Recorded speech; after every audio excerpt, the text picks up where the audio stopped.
ரவி, இது வந்து தேன்கூட்டில் கை வைக்கிற மாதிரி இல்லையா? இது வந்து அவங்க சொத்து கண்ணை உறுத்துது. இவ்வளோ இருக்கே, யூபியில் 30% இருக்கே, தமிழ்நாட்டில் இவ்வளோ இருக்கே. ஸோ அதனால நிலத்தில் கை வச்சா அவங்களுடைய பலத்தில் கை வைக்கலாம். தேன்கூட்டிலேருந்து கரெக்டான தேன் வந்திருந்ததுன்னா கேள்வியே இருந்திருக்காது. 9.5 லட்சம் ஏக்கர் எடுக்க முடியலையோ? இல்லை, எடுக்கிறது நாம் எடுக்கிறது இல்லைங்க, யார் அவங்களோ அவங்க தான் போய் எடுக்கணும். 9.5 லட்சம் ஏக்கர் இருக்குது, அதனுடைய வேல்யூ வந்து 1.5 லட்சம் அப்படின்னு கோடின்னு சொல்கிறாங்க. ஏன் அப்படி சொல்கிறாங்க? கைட்லைன் வேல்யூ ஏறாது, ஏன்னா விற்க போகிறதில்ல, வாங்க போகிறதில்ல, அதனால் அப்படி சொல்கிறாங்க, ஒத்துக்கிறேன். ஆனால் வருமானம் மொத்தம் 200 கோடி தான் வருதுங்கிறாங்க. ஸோ வர வேண்டிய தேன் அங்கேருந்து வரலை அப்படின்னு சொன்னால் அது கொட்டும் பயம் தரக்கூடாது. அப்படிங்கிறத உங்கள் கேள்விக்கு பதிலாக வச்சுட்டு போயிடுறேன். இதை மதம் என்று பார்ப்பதே முதல்ல தவறு. காரணம், இது மதம் சார்ந்த விஷயம் இல்லை, நிலம் சார்ந்த விஷயம். கான்ஸ்டிடியூஷன்ல நீங்க யார் வேணாலும் என்ன காரணத்துக்காக போகுதுன்னு இருக்கு நான் சொல்லிடுறேன். செக்யூலர் ரீசன்ஸ்க்காக நான் சொல்லிடுறேன். இல்ல, ப்ராப்பர்ட்டி லா இஸ் செக்யூலர், அவ்வளவுதான் மேட்டர் சார். ப்ராப்பர்ட்டி லா வக்ஃப் சட்டமே கிடையாது இல்லைங்க. கான்ஸ்டிடியூஷன் அம்பேத்கரை நம்ம ஒழுங்கா படிச்சோம்னா அவர் என்ன சொல்றாருங்கிறத மட்டும் தான் நான் உங்களுக்கு சொல்றேன். ஏற்கனவே இருக்கக்கூடிய வக்ஃப் லாவை ஏதாவது கோர்ட் அன்கான்ஸ்டிடியூஷனல் சொல்லிருக்காங்க. நான் சொல்லிடுறேன். கோர்ட் தான் இன்டர்பிரட்டிங். இல்ல, நான் சொல்லிடுறேன். அதாவது இந்த வகாஃப் அப்படின்னு சொல்லக்கூடிய இந்த பர்டிகுலர் விஷயம் வந்து இஸ்லாத் சார்ந்த சிந்தனையே இல்லை அப்படிங்கிறதுக்கு 2 உதாரணம் உங்களுக்கு சொல்கிறேன். இது வகாபி வேதமந்தி ஸ்கூல் ஆஃப் தாட்ஸ்லேருந்து வரக்கூடிய ஒரு விஷயம். திமையா ஃபிலாசபி படி, சித்தாந்தப்படி வருகின்ற தெரியாது இல்லைங்க. உங்களுக்கு தெரியாதுன்னா தெரிவிக்க வேண்டிய பொறுப்பு நமக்கு இருக்கு இல்லையா? டர்க்கிலேயோ, லிபியாலேயோ, ஈஜிப்ட்லேயோ, சூடான்லேயோ, லெபனான்லேயோ, சிரியாலேயோ, ஜோர்டான்லேயோ, ஈராக்லேயோ இல்லாத ஒரு விஷயம் அப்படிங்கிறத நம்ம முதல்ல புரிஞ்சுப்போம். ஏன்னா மதத்தை இதிலிருந்து வெளியெடுத்து தான் இதை பார்க்கணும். இதில் வந்து இன்னொரு முக்கியமான ஒரு விஷயம், 2 சார், இந்த சட்டம் என்ன சொல்லுது, இல்லை இதோட அடிப்படை என்ன? இந்த வக்ஃப் சொத்துக்கள் மூலமா வரக்கூடிய விஷயங்கள் எதுக்காக போகுது? இஸ்லாமிய நலனுக்காக, அவங்களுடைய விஷயங்களுக்காக, அதுதானே இதோட அடிப்படை அப்படின்னு இருந்திருந்ததுன்னா ஒரு சர்வே எடுக்கும்போது டக்குன்னு 40,951 வழக்குகள் இந்த வக்ஃப் போர்டுக்கு மேலே வருது. அதில் 9,942 வழக்குகள் இஸ்லாத் சகோதரர்கள் போட்டது. நீங்கள் ஒரு விஷயத்தை வந்து திரை போட்டு கொண்டு பார்க்கக்கூடாதுங்கிறதுக்காக நான் சொல்கிறேன். 1930 ஆங்கிலேயர்கள் அந்த பிரிவி கவுன்சில் வந்து இதை ரிஜெக்ட் பண்ணுறான், இந்த கான்செப்டே ரிஜெக்ட் பண்ணுறான். ஆனால் பிரிட்டிஷ் இதை எப்படி பயன்படுத்துகிறாங்க இந்தியாவை பொறுத்த வரைக்கும் அப்படின்னா, இது பிரிவினைக்கு ரொம்ப சௌரியம்னு சொல்லி அவங்க தான் முதல்ல கொண்டு வந்தாங்க. நீங்கள் ஒன்று புரிஞ்சுக்கோங்க, 8,72,000 ப்ராப்பர்ட்டி இருக்குதுன்னு சொல்கிறோம் இல்லையா? நான் சில மாநிலங்கள் பேரை சொல்கிறேன், அப்போ தான் உங்களுக்கு இதனுடைய உண்மை என்னங்கிறது புரியும். உத்தரப்பிரதேசில் இன்றைக்கி யோகி ஆளலாம், எத்தனை வருடமாக யார் ஆண்டாங்கன்னு உங்களுக்கு தெரியும். அங்கே தான் 2,32,000 ஏக்கர் ப்ராப்பர்ட்டிஸ் இருக்குது.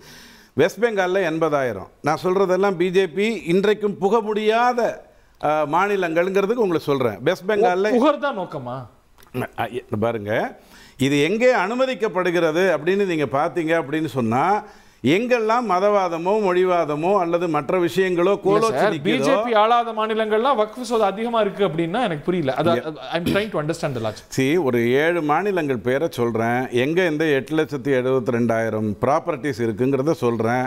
அது எல்லாமே இன்னி வரைக்கும் பிஜேபி உள்ளே புக முடியாத மாநிலங்கள் அப்படின்ற அளவுல இருக்கு. What is the correlation? அதுக்கு நான் வர்றேன். ஃபர்ஸ்ட் நான் மாநிலங்களை சொல்லிடுறேன். 80,000 வெஸ்ட் பெங்காலில் இருக்குது, 75,000 பஞ்சாபில் இருக்குது, 66,000 தமிழ்நாட்டில் இருக்குது, 53,000 கேரளாவில் இருக்குது, 45,000 தெலுங்கானாவில் இருக்குது. பிஜேபி ஆளக்கூடிய மாநிலங்கள்னு எடுத்துக்கிட்டால் 2 ஒன்று குஜராத்தில் 39,000 இருக்குது, கர்நாடகாவில் 62,000 இருக்குது. இதை எதுக்கு உங்களுக்கு சொல்கிறேன் அப்படின்னா, இந்த ப்ராப்பர்ட்டிஸ் எங்கே வந்து நிறைய அக்யூமுலேட் ஆகுது, எங்கே வந்து இஷ்டத்துக்கு அள்ளப்படுகிறது, தள்ளப்படுகிறது, எடுத்துக்கொள்ளப்படுகிறதுன்னு பார்த்தீங்கன்னா, எங்கெல்லாம் இந்த தேசிய சிந்தனை அல்லது இந்த பிஜேபி அப்படிங்கிற அந்த ஒரு இதுக்குள்ளேயே போக முடியாதோ அங்கெல்லாம் இது இப்போ இல்லை, இன்னைக்கு இல்லை. ஸோ இப்போ ஒரு கோரிலேஷன் கண்டுபிடிச்சிருக்கீங்களோ, வக்ஃப் சொத்து நிறைய இருந்தால் நம்ம அங்கே போக முடியாது, ஸோ அதில் கை வைப்போம். நாம் போக முடியாத இடத்திற்கு என்னென்ன காரணங்கள்னு பார்த்தீங்கன்னா, மொழி வாரியாக, மதம் வாரியாக, தீவிரவாத ரீதியாக பிரிவினைப்படுத்தப்பட்டு காக்கப்பட்டு வருகின்ற மக்களுடைய இடத்தை பற்றி நான் உங்களுக்கு சொல்றேன். வேற எதையும் நான் சொல்லல. இல்ல நீங்க தவறா புரிஞ்சுக்கிறீங்க. மீதி 18 மாநிலத்துல ஏன் இது நடக்கல? இல்ல எனக்கு 2-3 முக்கியமான பாயிண்ட் இருக்கு, அதை மட்டும் முடிச்சிடுறேன். 95ல தான் இதை என்ன பண்றாங்க? மனுஷபுத்திரன் சார், நீங்க 8 நிமிஷம் பேசும்போது நான் அமைதியா கேட்டதுக்கு காரணம் உங்ககிட்ட நிறைய நியாயங்கள் இருக்குங்கிறதுக்காக. சார் உங்ககிட்ட பாராட்டுறதுக்கு தான் சார் கூப்பிடுறேன் உங்களை. அதாவது முஸ்லிம்கள் எங்க பவர்ஃபுல்லா இருக்காங்களோ, எங்க அவங்ககிட்ட ப்ராப்பர்ட்டி இருக்கோ, அது எங்களால அரசியல் பண்ண முடியல. முஸ்லிம்களை நாங்க வீக் ஆக்கிட்டோம்னா நாங்க இங்க நுழைஞ்சிருவோம் அப்படின்னு நீங்க ஒத்துக்கொண்டதற்காக பாராட்டுகளை தெரிவிச்சுக்கிறேன். தவறா புரிஞ்சுக்க, ரொம்ப தெளிவா சொன்னீங்க. நான்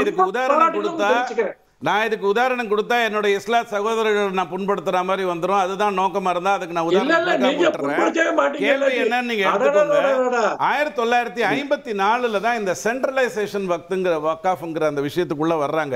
ரொம்ப முக்கியமா இந்த வானளாவிய அதிகாரம் கொடுத்ததுங்கிறது நம்ம நரசிம்மராவ் ஐயா 1995 மாற்றங்கள் எல்லாமே காங்கிரஸ் ஆளும்போது மட்டும்தான் வருதுங்கிறதுக்காக ரொம்ப பிடிக்குமே. எங்க நரசிம்மராவ் ரொம்ப பிடிக்குமே. ஒரு மனிதனை பிடிக்க வேண்டியதுதான் இன்னொரு மனிதனுடைய வேலை. ஆனால் அவன் செய்கிற தப்பை எடுத்து சொல்லணுங்கிறது வந்து சாதாரணமான ஒரு விஷயம். நரசிம்மராவ் ஐயா சொல்லித்தான் அந்த கையெழுத்து நடந்திருக்கணுங்கிற அவசியம் இல்லை. எது வேணாலும் சொல்லி அது நடந்திருக்கலாங்கிறத நீங்கள் புரிஞ்சுக்கோங்க. இது என்னன்னா, அல்லாவிடம் கொடுக்கப்பட்ட ஒரு பொருள் மீண்டும் பெற முடியாது அப்படிங்கிற ஒரு விஷயத்தை சொல்லி ஒன்ஸ் வக்காஃப் ப்ராப்பர்ட்டி இஸ் அல்டிமேட்லி வக்காஃப் ப்ராப்பர்ட்டின்ட்டாங்க. இப்போ தெய்வத்து மேலே கை வச்சுட்டா நான் வந்து என்ன பண்ண முடியும், நானும் கையை கொண்டு அப்படின்னு சொல்லிட்டா நமக்கு வராதுங்கிறோம்ல, அந்த மாதிரி அதே மாதிரி தான். ஆனால் இல்லைன்னு சொல்ல, அதை நான் விவாதத்துக்குள்ளேயே எடுத்துக்கிறேன். இந்த விஷயத்துக்கு முன்னாடி 2008 ஒரு ஜேபிசி வருது. நல்லா ஞாபகம் வச்சுக்கோங்க. சச்சார் கமிட்டி வந்து நிறைய விஷயங்களை இஸ்லாத் சகோதரர்களுடைய முன்னேற்றத்திற்காக இந்தியாவில் பேசிச்சு. அதுதான் முடிவு சொல்லிச்சு, 2 பேராவது நான் முஸ்லிம்ஸ் இருக்கணும்னு சச்சார் கமிட்டி தான் முதல்ல சொல்லிச்சு. அதை நீங்க முதல்ல புரிஞ்சுக்கோங்க. இது நடந்ததற்கு பிறகு ஒரு ஜேபிசி நடக்குது. 2008 ஒரு ஜேபிசி நடக்குது. அங்க என்ன தெரியுமா முடிவு பண்றாங்க? அதெல்லாம் சரியா பண்ணிக்கணும், இதெல்லாம் பார்த்துக்கணும், அதெல்லாம் தப்பு வரக்கூடாது. இதான் முடிவு. மொத்த ஜேபிசியினுடைய முடிவை எடுத்துட்டு நாம இங்க முக்கியமா பேசுகின்ற அந்த முட்டாவாலிஸ்ங்கிற அந்த இதற்கு நிறைய தடைகளை செய்யக்கூடிய நண்பர்கள் இருக்காங்க இல்லையா, இஸ்லாத் சகோதரர்கள் ஒரு சில பேர். அவங்களுடைய கட்டுப்பாடு அவங்க போகக்கூடிய ஒரு இடத்துல தான் நாம வந்து உள்ள வந்து பேசுறோம். அங்க அந்த ஜேபிசியில கூட ஷியா முஸ்லிம்ஸுக்குன்னு ஒரு அடிக்குவேட் ரெப்ரசன்டேஷன் இருக்கணுங்கிற வார்த்தையை அவங்க பயன்படுத்தினாங்க. எது சச்சார் கமிட்டி தான் சொல்லுது 2 நான் முஸ்லிம்ஸ் வரணும்னு சொல்லுது. சச்சார் கமிட்டி ஏற்படுத்தியது மன்மோகன் சிங் ஐயாங்கிறது உங்களுக்கு நல்லா தெரியும். அது சொன்ன எந்த நல்லதையும் இஸ்லாத் சகோதரர்களுக்கு இன்னி வரைக்கும் காங்கிரஸ் செய்யாதனால தான் இஸ்லாத் சகோதரர்கள் கஷ்டப்படுறாங்கிறது இந்த உலகத்துக்கு தெரியும். கேள்வி என்னன்னா, இந்த 2 இஸ்லாத் நான் முஸ்லிம்ஸ் இருக்கணும் அப்படிங்கிற ஒரு சரத்து வந்திருக்கு இல்லையா, அது ஏதோ போற வரவங்க எல்லாம் கூட்டு வந்து உட்கார வச்சிட முடியாது. அந்த 2 தாதாவை கொண்டு வந்து உட்காரவே, இந்த 2 ரவுடியை கொண்டு இல்ல அப்படி சொல்ல முடியாது. ஏன் தெரியுமா, அதற்கு ஒரு இந்த சட்டத்திலே இதுல நீங்க என்ன பண்ணணும்னு கேட்டா எம்பி 30 செகண்ட்ஸ் இருங்க. நான் வந்து 8 நிமிஷத்தை எடுத்துக்கணும்னு பேசல, பட் என்ன கொஞ்சம் பேச விடுங்க. ஏன்னா முக்கியமான குழப்பங்களை மட்டும் நாம தீர்த்துறோம். எம்பிஸ் இருக்கலாம். எம்பிஸ்ங்கிறது மக்களால் தேர்ந்தெடுக்கப்பட்டவங்க தானே, அதுல ஏதாவது மாற்று கருத்து இருக்கா? ஃபார்மர் ஜட்ஜஸ் இருக்கலாம், முன்னாள் நீதிபதிகள் இருக்கலாம், அவங்க 2 பேர் தான் இருக்கலாம். இதை தவிர இந்த யார் வந்து இருக்கணும் அப்படின்னு கேட்டா எல்லா முஸ்லிம்களாக தான் இருக்கணும். இந்த நான் முஸ்லிம்ஸ்ங்கிறது இதை தவிர எமினன்ட் பர்சனாலிட்டி. சார், இந்து அறநிலையத்துறையில மாற்று மதத்தினர் இருக்கக்கூடாதுன்னு நீங்க அவங்க எல்லாம் சண்டை போடுறீங்க இல்ல, அது என்ன சொல்றீங்க? இது வந்து இந்து மதம் சார்ந்த ஒரு விஷயம். இதுல வந்து நான் ஹிந்துஸுக்கு என்ன வேலைங்கிறீங்க? அதே கான்செப்ட் தானே இங்க நீங்களே சொல்றீங்க, அல்லாஹ்வின் பேரால கொடுக்க. நல்ல வேளை நான் மறந்துருப்பேன், மனுஷபுத்திரன் ஐயா சொன்ன அந்த நல்ல பாயிண்ட்டை ஞாபகப்படுத்திட்டீங்க. கையெடுக்கப்பட்ட அத்தனை நிலங்களும் இந்துக்களிடம் இருந்து தான் பறிக்கப்பட்டதுன்னு ஒரு அற்புதமான தகவலை சொன்னார் சேகர் பாபு ஐயா. இன்னி வரைக்கும் எங்களுக்கு அதை சொல்லலை. அண்ணாமலை ஐயா என்ன சொன்னாரு, நீங்க சில பிஜேபி பெயர்களை எல்லாம் சொல்லுகிறீர்கள், அது ஒரு 1.62% தான் வருது. நீங்கள் கையெடுக்கப்பட்ட நிலத்தினுடைய பகுதியில் பிஜேபி அன்பர்களிடம் இருந்து கைப்பற்றதாக சொல்றது. நாங்க வந்துடுறேன், நான் மெயினாக வரேன், இதை மறந்துட்டா நல்லவே ஞாபகப்படுத்தி கொடுத்தீங்க.